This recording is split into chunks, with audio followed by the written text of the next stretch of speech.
के पियऊ हो घरा वाले आइला न त पुगा दनई डीजे अमित तिवारी अपहर।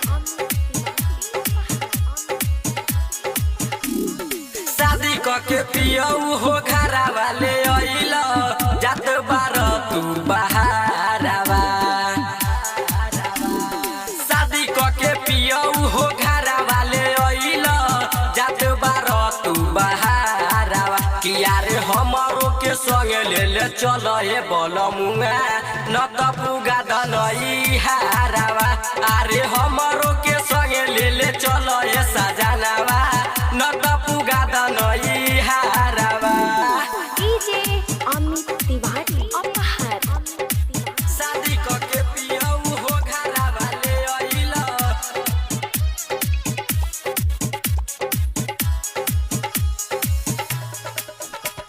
न त पुगा दनई हारवा।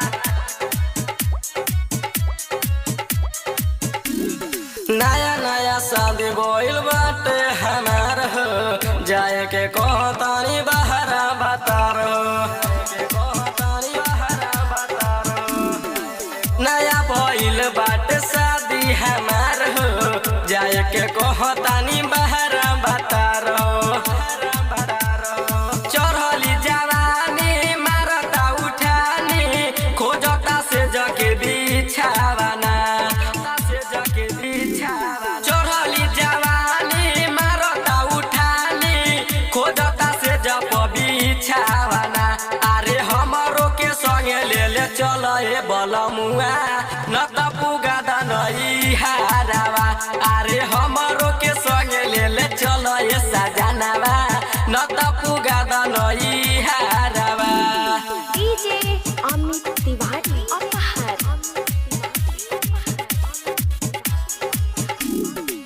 सुनील सने ही बाटे नैहर के यार हो लेबे के चाहे उ मजा लगातार हो